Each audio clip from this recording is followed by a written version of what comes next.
For more now on that other big headline breaking today, outgoing Chief of Staff John Kelly giving that exit interview to the Los Angeles Times. As Jeff mentioned, one of the headlines, this statement on the border wall. To be honest, it's not a wall, Kelly said. A bit later in the piece, he's quoted saying, the president still says wall. Oftentimes, frankly, he'll say barrier or fencing. Now he's tended towards steel slats. But we left a solid concrete wall early on in the administration. Joining me now is Molly O'Toole, immigration and security writer for the LA Times, who interviewed John Kelly exclusively. Molly, great to have your perspective in here as you gather this information to share with us in this article. Let's start here with that wall quote. Immediately generating headlines, really, stood out to me upon reading it. In what spirit did he say that?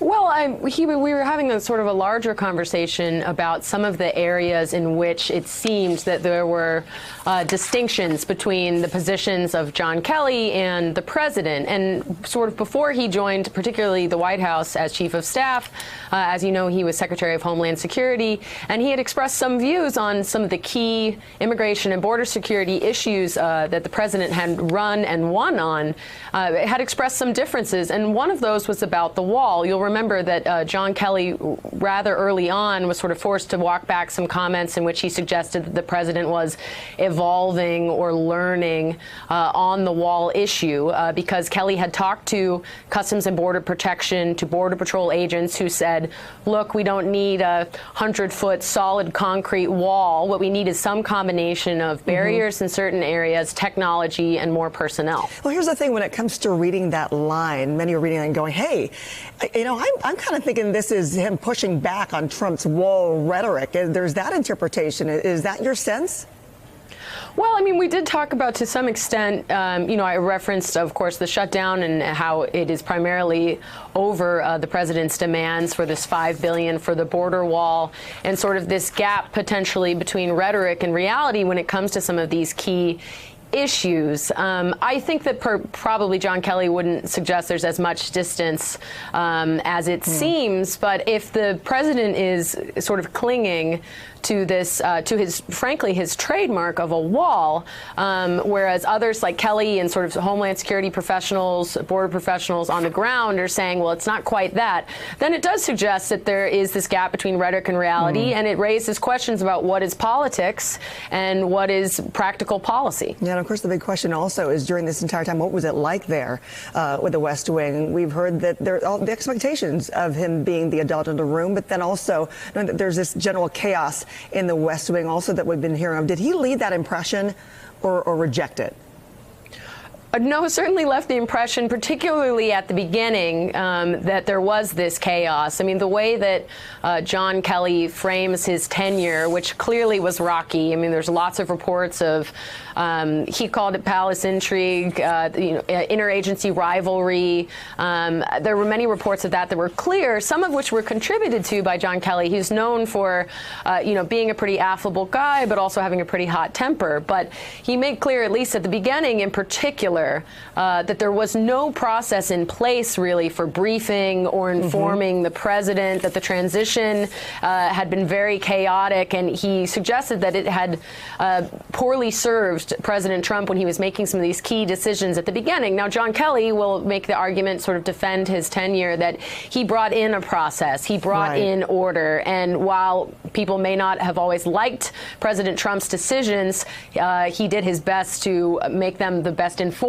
decisions that they could be. Now, I think other people would suggest that he was not successful at being the adult in the room because of the chaos that we continued to see. But John Kelly makes the argument that his job was not to make policy, but to implement the policy and inform the president as best he could. And also what struck me when he says he defends that time measured by what the president did not do when Kelly was there at his side. What are examples of that? Well, I think we can just sort of see, particularly in the past couple weeks, I mean, we saw the resignation, a much more public resignation. Kelly sort of kept his own counsel of Defense Secretary Jim Mattis, particularly over the announcement, at least, of the decision to withdraw troops from Syria and withdraw a significant amount of troops in Afghanistan. And so I think if we sort of see the before and after, if Kelly discussed with the president on December 7th, it was announced on December 8th, that he was going to be resigning, and then a week later we see that that President Trump has made this announcement about troops in withdrawing troops in Syria, withdrawing troops in Afghanistan. I think that is a pretty good example potentially of what John Kelly and others prevented the president from doing. You mentioned General Mattis. You can't help but compare, because you have General Mattis, who leaves his post with that scathing letter critical of the president, and then you've got General Kelly's approach. It seems tame by comparison. So do you think in essence there was any part of him that was holding back here? And is there an overall impression that he left you with about the president as a whole? I mean, certainly describing working very closely with the president, sort of spending every waking minute of a 15-hour day with the president, and describing almost a sort of intimate relationship.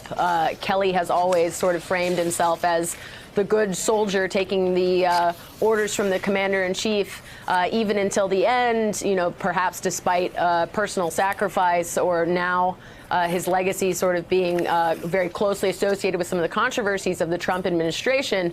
But portraying himself as the good soldier, I don't think he would necessarily believe that it was appropriate for him to sort of make this public rebuke, especially having spent so much time with the president. And I do want to say that on many issues, even Kelly's defenders were surprised the degree to which he seemed fairly aligned with the president in a way that they didn't necessarily expect. Yeah, interesting how you end your article saying, you know, for that 18 months with the policy clashes, the personality clashes, why do you stick around out of duty? Was it your sense that he liked the president?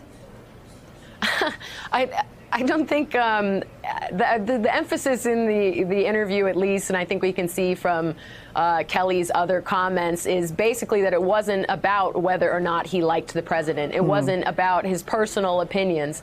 It was about how he could best bring order to the White House and provide as much information as possible before the president made his decision. But then once he made that decision, it wasn't his role necessarily to question it, but to implement it. But others would suggest that that sort of military thinking maybe didn't serve John Kelly or the president in a way that it could have, because it's this idea of sort of following the chain of command. And, you know, many suggest that perhaps John Kelly should have stood up if there were disagreements that he had with the president on some of these most controversial issues, from the family separation to the travel ban when he was Homeland Security Secretary, and so on. Yeah, as you write with what he said, that it was duty. Military people don't walk away. Fascinating read. Molly O'Toole, thank you for that. Thanks. Hey there, I'm Chris Hayes from MSNBC. Thanks for watching MSNBC on YouTube. If you want to keep up to date with the videos we're putting out, you can click subscribe just below me, or click over on this list to see lots of other great videos.